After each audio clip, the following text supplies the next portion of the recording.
In this video, I'm going to show you how to replace your rear caliper on your Buick Encore. It's located behind your rear wheel. Anytime you're doing any sort of hydraulic work in your brake system, you're going to want to press the pedal down with a pry bar and jam something between the pedal and the seat to keep the brake pedal down. This will make sure that your fluid loss is at the minimum, and it will also make sure that there's not a lot of air in the system. Using a 19mm socket, we're going to remove our lug nuts.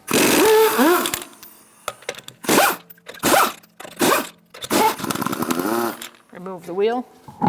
Using an 11mm socket, I'm going to take out this bolt for the brake hose.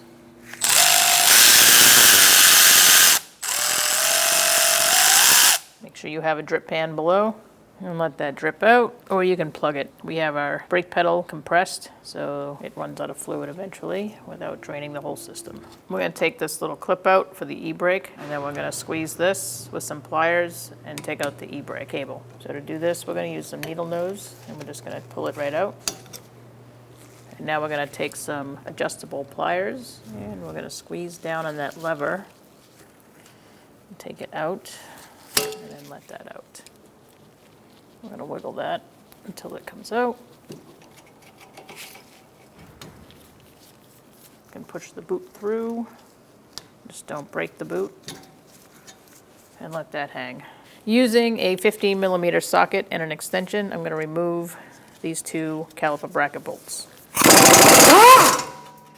When you remove this top bolt, you want to make sure that you have a hand on the caliper.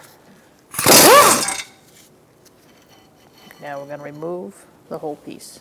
We're going to flip our calipers over so we can work on them. We're going to take this new one apart and see if it's got proper lubrication. And we're going to take the pads out of this one. You can use a flathead screwdriver to take these pads out. Push them forward and lay them out.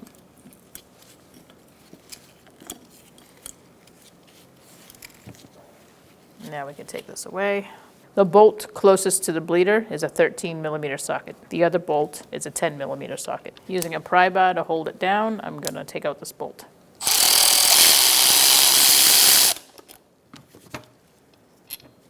And now we're going to take out this top one. Now that you have both bolts out, we're going to check our boots to make sure they have plenty of silicone paste. So remove this. You can put this off to the side. And let's take these apart. Now we're going to pull these out. This one looks like it has plenty. So I'm just going to leave that as is and put it back. Just make sure when you put it back, you don't put a bunch of air in there. You're going to pick this end up with a flathead screwdriver and compress it in. Make sure you get all that air out. Now we're going to move on to this one. Do the same thing. Pull it off. Check it out. This one could probably use a little bit more.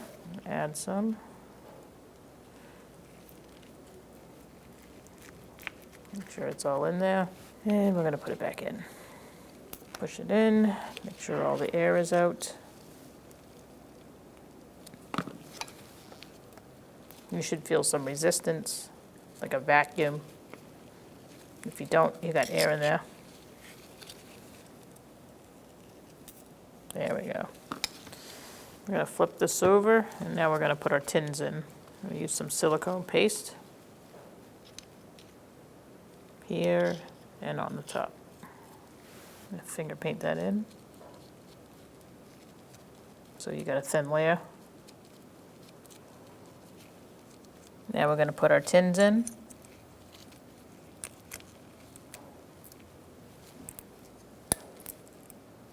Now that we have the tins on, we're going to install this bracket on the car. Put your bracket on, line up the bolts. We're going to snug these up and then torque them.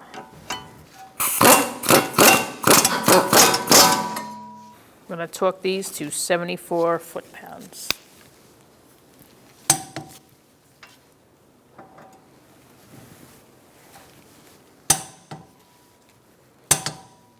Now we're going to put our pads in. Make sure this is on the inside and on the bottom for these brakes. Now that those are installed, we're going to put our caliper on. Make sure that this little bump here is lined up with your piston when you put it on. So we're going to slide that in. Everything looks good, and we're going to get our bolt started. Using a 10 millimeter, we're going to tighten this up. I'm holding this one with an 18 millimeter wrench.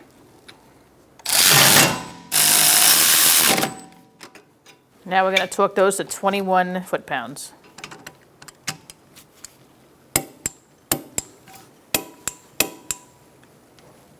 Now we're going to install our emergency brake cable.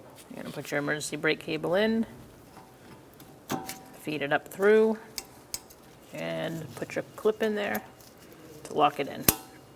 Now we're going to take our adjustable pliers and squeeze down, and that should just pop right in. Now we're going to take out our bolt for our brake hose. Now you're going to take your brake hose, make sure it's fed under your emergency brake cable. Put the washer on the back side of the brake hose, so that's going to be between the hose and the caliper. And then you put your other washer on the bolt, and then you're going to push it through, and you can get your bolt started. Now that we've snugged it up, we're going to torque it to 30 foot-pounds.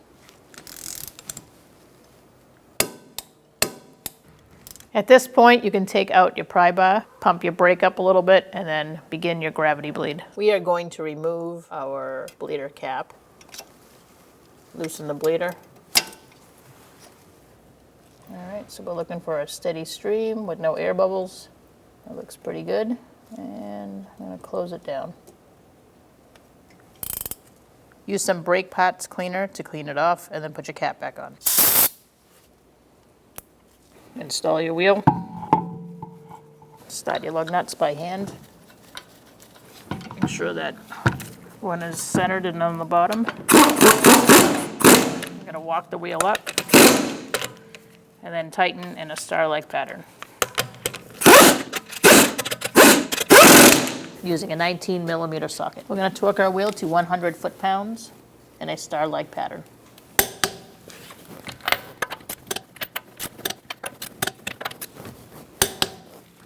So we're going to inspect our cap, make sure there's no debris on it. You're going to dust off your cap, remove it.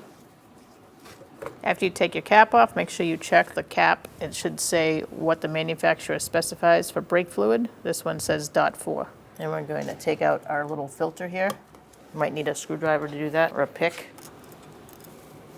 At this point, you want to siphon out all the fluid and put in clean fluid. Now we're going to use a tool like this to siphon out the old fluid out of the master cylinder. I'm going to insert it into where it's a little deeper. I have a basin next to me to pour it into. Just get as much as you can out. Sometimes it's difficult to get all of it out. So now we want to add some clean fluid up to the max. Now we're going to clean up and put our cap back on. And now we're going to bleed the brakes. The bleeding sequence is right rear, right front, left front. Make sure that you have a drain bucket below before proceeding. Remove your bleeder cap. I have someone in the vehicle to pump up the brakes for me and to hold it, let the pedal go to the floor as I close the bleeder. I'm using a 10 millimeter wrench to open up the bleeder, and then I'm going to use my fluid catcher to catch the fluid as I bleed the brakes. It's to the floor, so I'm going to close the bleeder. Pump it up, please.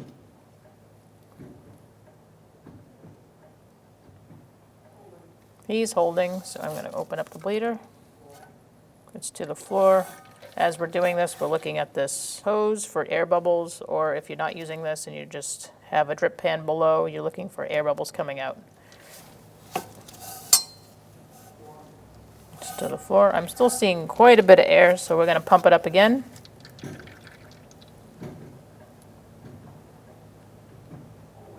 Holding.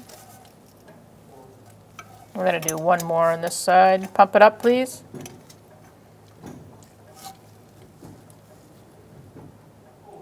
He's holding.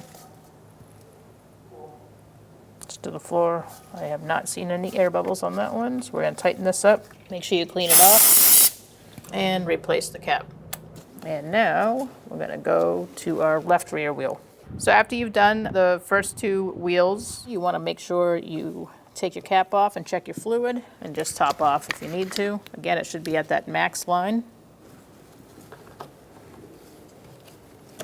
And now we're going to go to our right front. Now we're going to take our cap off, our front right bleeder, and begin pumping it up, please. Pump it up.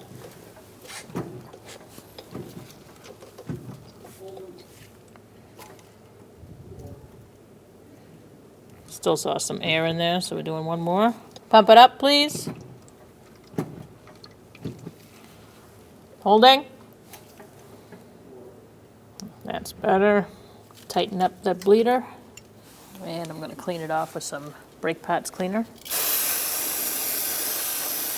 Let that drip dry. And replace your bleeder cap. Okay, so now you're going to repeat the process on the other side, the driver's side front. And after that, we're going to go to our master cylinder. Top off your fluid. Last time. Put your cap back on. Now you're going to get in your vehicle and test your brake. Make sure you pump it up. It should feel firm. If it doesn't, then you have to do the entire brake bleed procedure again. If it feels fine, you can put your wheels back on, torque them to the manufacturer's spec, and take it for a road test. When only the best will do, demand TRQ. The only company that lets you view before you do. TRQ is committed to offering the highest quality aftermarket auto parts that are engineered for peace of mind. Thanks for using and viewing with TRQ.